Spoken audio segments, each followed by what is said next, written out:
পুলি কচু মই ধুনীয়াকৈ বাছি পেলাই কাটি ধুনীয়াকৈ ধুই থৈ দিছোঁ লগত এয়া দিম মই মাছটো আপোনাৰ ধুনীয়া তেলীয়া মাছ হয় তাৰপিছত লগত দিম এয়া বিলাহী সৰু সৰুকৈ কাটি থৈছোঁ আৰু এয়া মই কাটি থৈছোঁ পিঁয়াজ এয়া আদা নহৰু মই খুন্দি থৈছোঁ এয়া কেঁচা জলকীয়া ফালি থৈছোঁ আৰু পিছত মই ব্যৱহাৰ কৰিম এয়া ধনিয়া পাত এতিয়া মই গেছটো অন কৰিব ওলাইছোঁ প্ৰথমতে মই কেৰাহীটো পাতি দিছোঁ পাতি দিয়াৰ পিছত কেৰাহীটোত মই অকণমান পানী দিম যিহেতুকে মই কচু অকণমান বইল কৰি ল'ম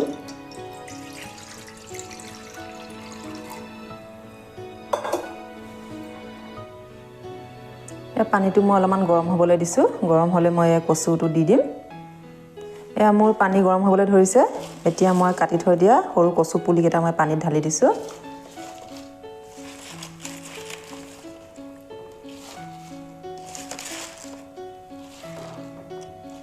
এয়া মোৰ কচু প্ৰায় ঢালি দিয়া হৈ গৈছে এই কচুখিনি ভালদৰে সিজাই ল'ম 10 মিনিট সময়ৰ কাৰণে আৰু অকণমান সিজিবৰ বাবে মই নিমখ অকণমান দি দিম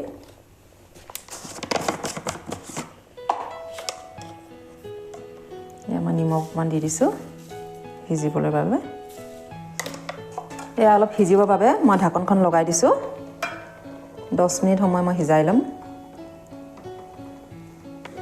এতিয়া মই ঢাকনখন দাঙি দিছোঁ দিয়াৰ পিছত কচু চাইছোঁ মোৰ কচু অলপ সিজিবলৈ ধৰিছে অলপ সময় আকৌ লৰাই দি তাৰপিছত মই নমাই দিম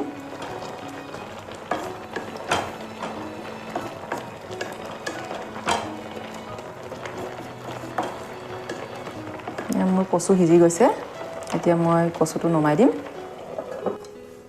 মোৰ কচু সিজি গৈছে এতিয়া মই নমাই দিছোঁ দিয়াৰ পিছত এতিয়া মই এই কেৰাহীটো আকৌ পাতি দিছোঁ মই এতিয়া মাছ ফ্ৰাই কৰিম মোৰ কেৰাহী গৰম হৈ গৈছে এতিয়া মই ঢালিব ওলাইছোঁ মিঠাতেল এয়া মোৰ মিঠাতেল ঢালা হৈ গৈছে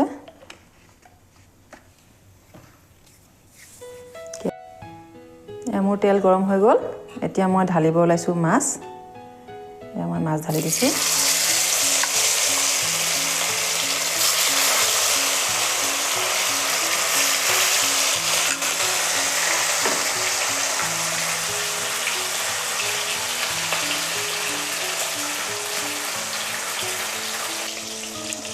এয়া মই ধুনীয়াকৈ মাছ মোৰ ভাজা হৈ গ'ল মাছটো বেছি ভাজিব নালাগে অলপমানকৈ ভাজিছোঁ এয়া ওলাই দিছোঁ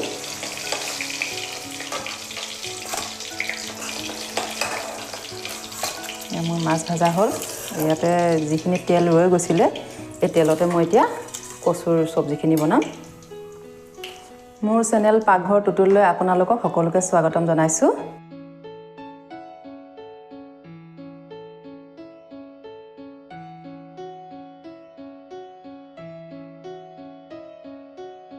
এতিয়া মই বনাব লাইছোঁ কচু এয়া ব্যৱহাৰ কৰিব লাইছোঁ অকণমান পাঁচফোৰণ এই পাঁচফোৰণ অকণমান ঢালি দিছোঁ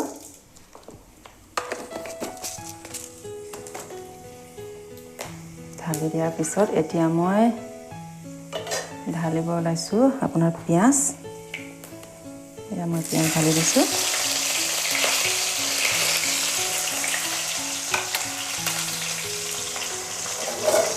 এতিয়া মই পিঁয়াজখিনি ধুনীয়াকৈ ভাজি ল'ম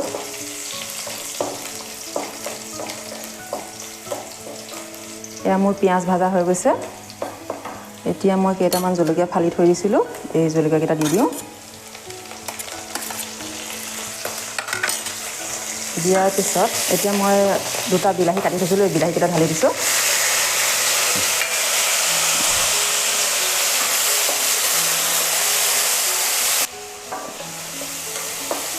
মই বিলাহী ভাজি আছোঁ এতিয়া মই ইয়াত অলপমান নিমখ ব্যৱহাৰ কৰিম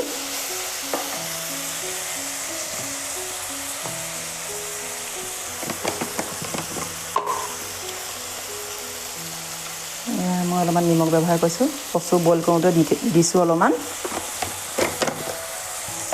দিয়াৰ পিছত এতিয়া মই অকণমান আকৌ হালধি ঢালিম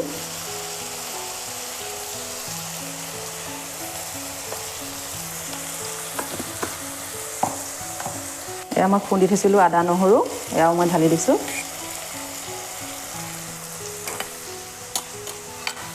এতিয়া মই ধুনীয়াকৈ লৰাই দিম।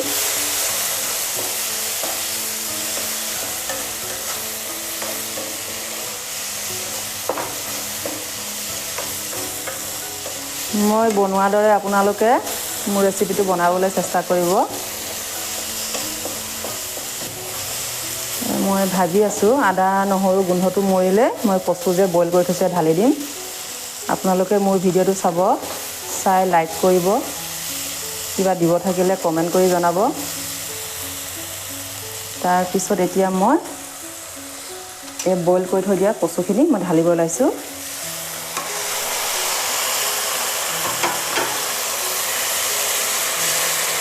আৰু আপোনালোকে মোৰ চেনেলটোত ছাবস্ক্ৰাইব কৰিবলৈ নাপাহৰিব।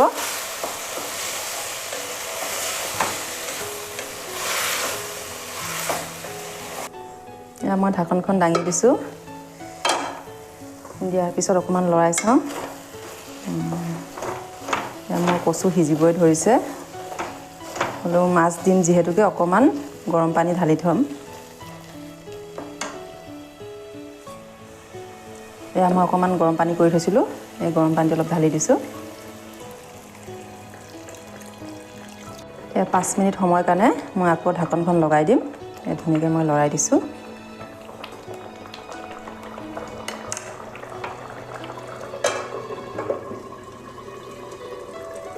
এয়া মই ঢাকনখন দাঙি দিছোঁ।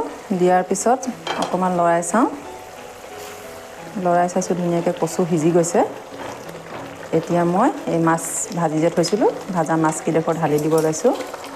এয়া মই ঢালি দিছোঁ। দিয়াৰ পিছত অলপ সময় আকৌ সিজিবলৈ দিম। এতিয়া মই আকৌ 2 মিনিট সময়ৰ কাৰণে ঢাকনখন লগাই দিম।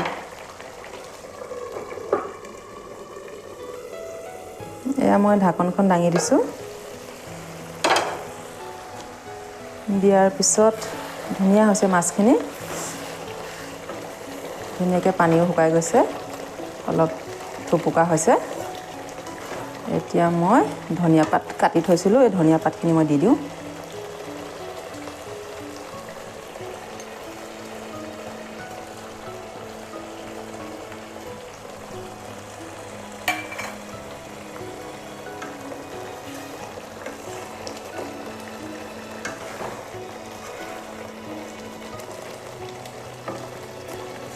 পিছত 1 মিনিট সময়ৰ কাৰণে ঢাকনখন লগাই দিম।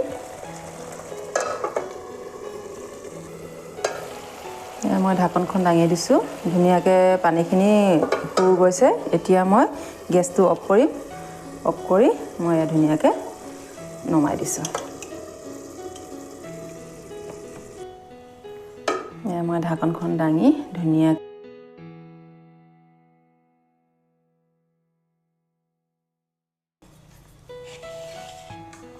মই কচু ধুনীয়াকৈ ওলাই আছোঁ। কচুৰ লগতে মোৰ মাছ। এনেকুৱা কৰি আপোনালোকে কচু বনাই খাব, আমাৰ স্বাস্থ্যৰ কাৰণেও ভাল। আৰু আমি যিহেতুকে কচু খাবই লাগে, ইয়াত আইৰণ আছে।